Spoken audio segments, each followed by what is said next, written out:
Salut à tous, bienvenue dans une nouvelle vidéo. Aujourd'hui, on vous emmène au Mexique, vous le savez, et on va vous partager notre itinéraire et nos meilleurs spots photos. C'est parti!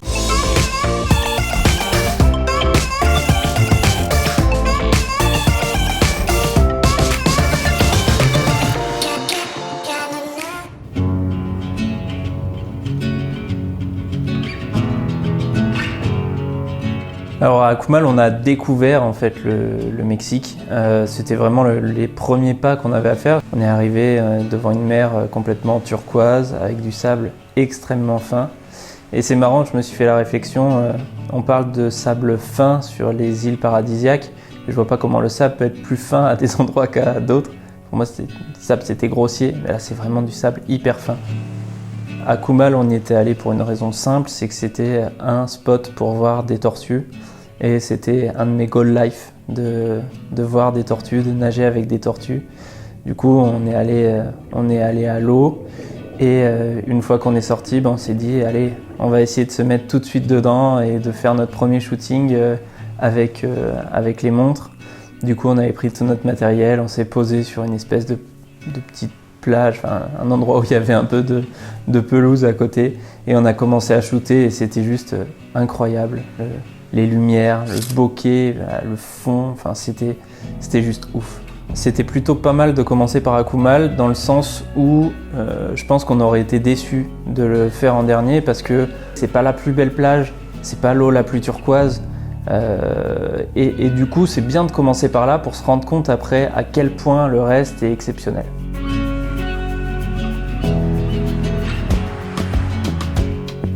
Donc le deuxième spot où on s'est arrêté après Akumal, c'est Tulum, qui est la première ville qu'on a fait du voyage.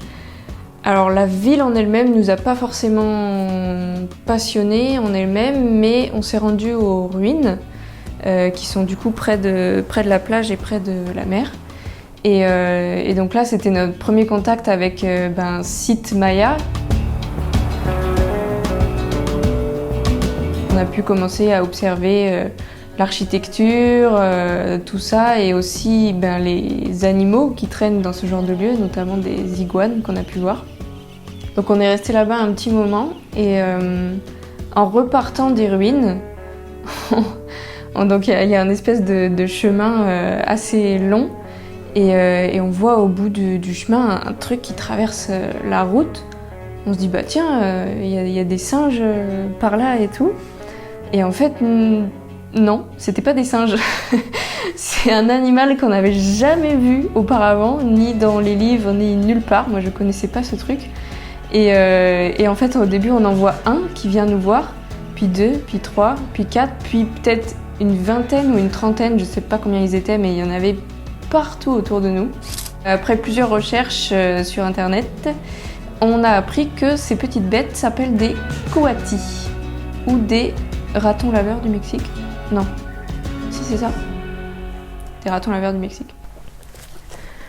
Salut tout le monde, aujourd'hui on se retrouve dans la réserve de Siancan. C'est une réserve naturelle avec énormément d'animaux, énormément d'espèces d'oiseaux, de reptiles, etc. Et on va aller explorer tout ça.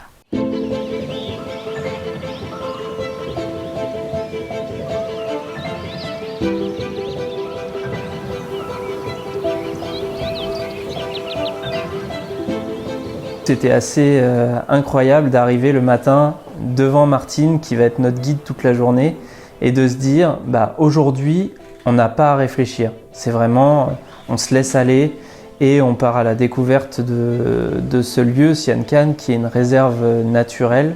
Siancan, ça veut dire là où le ciel commence. On a vu vraiment des vautours, mais qui passaient à une telle proximité de nous, c'était incroyable, on voyait tout le détail.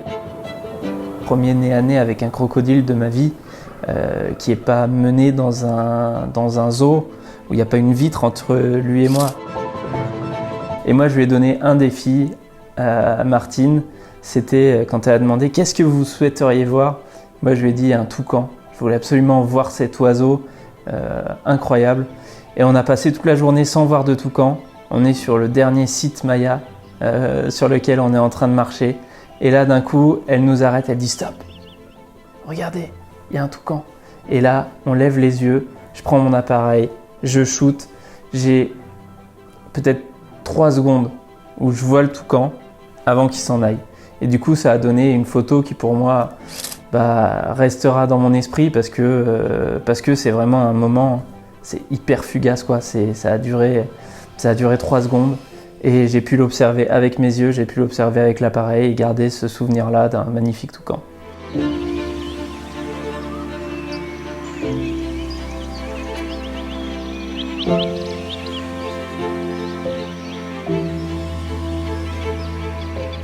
Donc après la grosse journée qu'on avait fait à Sian Ka'an, on a décidé de se poser plusieurs jours au même endroit. Et pour ça, on a choisi Bacalar, qui est en fait une petite ville sur une lagune. Et c'était cool de enfin pouvoir se poser dans un endroit pour vraiment travailler au final, hein, faire des images pour les marques qui nous accompagnaient. À la différence du reste du séjour où on est un peu tout le temps dans le speed, les photos qu'on fait c'est plus sur le vif, c'est une idée qui vient d'un coup comme ça et 2 secondes après la photo elle est faite et on repart et tout.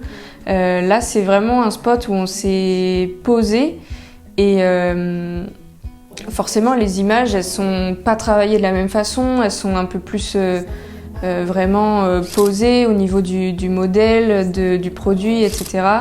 Et on a pu avoir des images vraiment intéressantes et au final typiques de cette ville de Bacalar, puisqu'avec la lagune et les petits pontons et les maisons sur l'eau, etc., c'est typique de Bacalar. Au Mexique, on voit ça quasiment que dans cette ville, donc c'était chouette et on a pu immortaliser tout ça pour nos clients et ça, c'était encore plus chouette.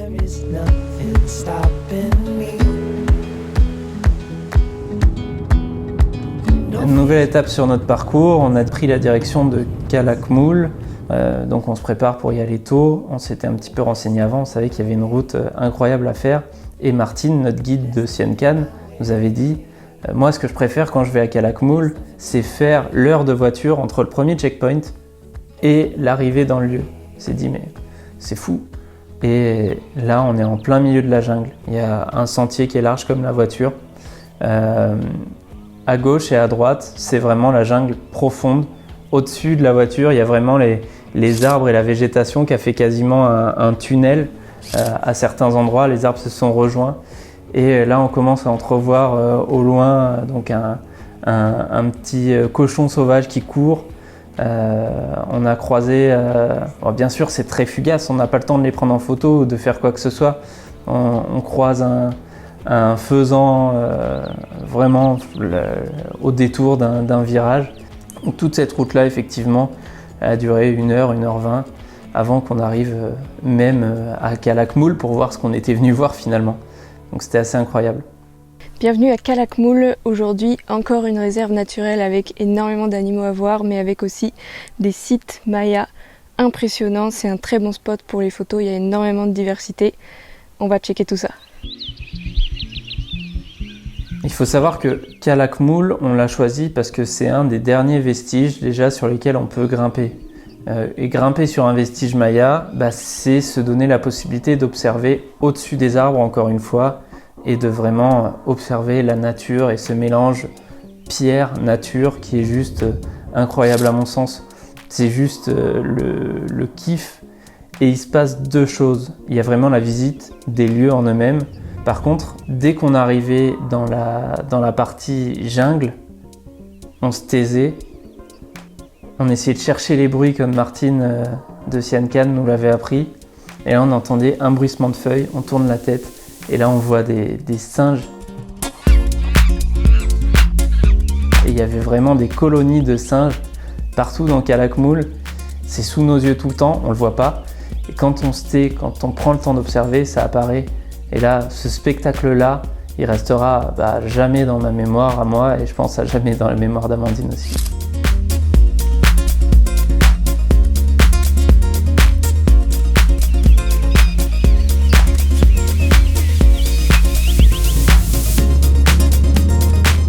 Retour à la civilisation après plusieurs jours dans des toutes petites villes ou dans la jungle, etc. On attaque une grosse ville, la première grosse ville du séjour, qui est Campeche. On est maintenant à Campeche, donc la plus grosse ville sur le territoire, puisqu'on est sur l'état de Campeche, on est sur la ville de Campeche. Logiquement, tu as compris, c'est la plus grosse ville. Et aujourd'hui, c'est un super bon spot pour les photographes et les vidéastes, parce que ici, toutes les maisons déjà sont colorées et toutes d'une couleur différente. Moi, j'ai adoré, vraiment. C'est pas qu'une rue touristique où tout le monde va là pour faire sa photo Instagram et dans cette rue il y a les maisons colorées. Non, pas du tout, c'est vraiment la ville entière qui est comme ça. Et donc c'est juste un endroit magique pour les images, parce que il suffit de te perdre un peu dans les petites rues et tu te retrouves tout seul, sans voiture, sans piéton, etc. pour faire les images que tu veux. C'est juste parfait, découverte juste incroyable.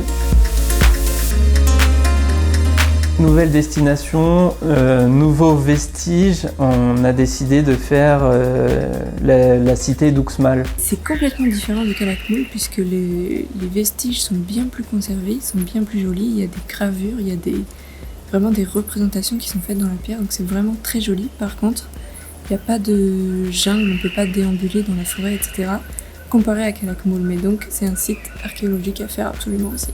Et forcément aussi, on a pu de nouveau observer des oiseaux qu'on n'avait encore jamais vus dans le séjour, des oiseaux très colorés qui ressemblaient à des perruches. Donc encore une fois, on avance avec l'appareil photo allumé à la main, une longue focale, et on se dit dès que ça bouge je shoot, dès que ça bouge je shoot, dès que ça bouge je shoot. Beaucoup de photos floues, beaucoup de photos sur le vif, où on se dit ça n'a pas d'intérêt, et d'un coup, et là on se dit waouh, quelle chance! Au moment où on regarde la photo, je dis waouh, je crois que je viens de prendre une des plus belles photos de nature de ma vie. Les amis, on est à Chichen Itza. Il n'y a personne. Il n'y a personne, c'est ouf. On est tout seul devant une merveille du monde, c'est incroyable.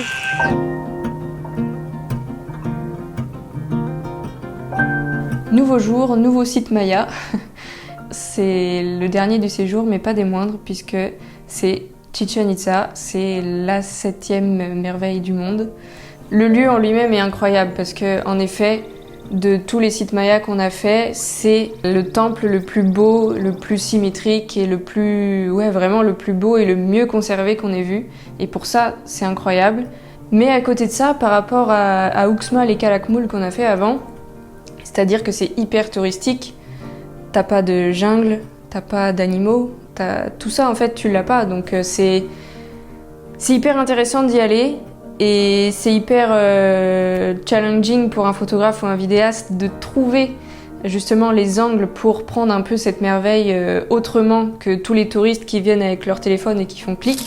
Mais d'un autre côté, le lieu en lui-même, je pense que c'est pas le site Maya que j'ai préféré en tout cas, mais c'était très très intéressant et je pense que ça vaut le coup quand même de le faire dans un séjour au Mexique. On a pris la route pour Las Coloradas. On avait une grosse attente derrière parce que forcément si vous tapez Las Coloradas sur les images Google ou n'importe quel guide, vous allez voir des étendues roses avec des flamants roses. On arrive au moment de rentrer dans cette exploitation, parce que c'est vraiment une exploitation de sel privé où ils exploitent le sel pour le vendre. Et on nous dit, les gars, vous rentrez pas avec les appareils photo. Du coup, on leur a dit, bah ok, ciao. On est reparti forcément assez déçus parce que on voulait cette photo de la Croze et on a décidé de faire demi-tour. Bien nous en a pris parce qu'on a trouvé une plage avec personne. Et pourtant une plage aménagée avec des palapas pour pouvoir se protéger du soleil. Et plage de sable blanc comme dans les rêves. Et que nous pour en profiter et pouvoir prendre des photos dessus, pouvoir vraiment profiter un maximum. Et voilà, c'est ici à Olboch que se termine cette vidéo et c'est le dernier spot photo qu'on te présente. On termine sur des belles images et surtout n'oublie pas de déclencher l'émotion.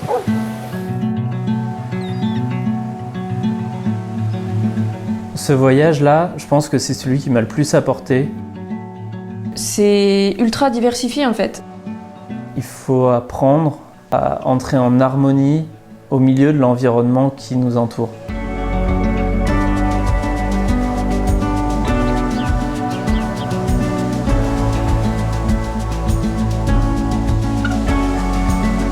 En quelques kilomètres, tu peux avoir un décor complètement différent. S'arrêter, se poser et pas hésiter à oublier le temps. Il faut aussi un peu sortir de sa zone de confort. Et c'est ça aussi qui va faire qu'en tant que photographe, tu vas progresser. Et je pense qu'il m'a appris aussi à être quelque part dans la nature et dans ces éléments-là un meilleur photographe.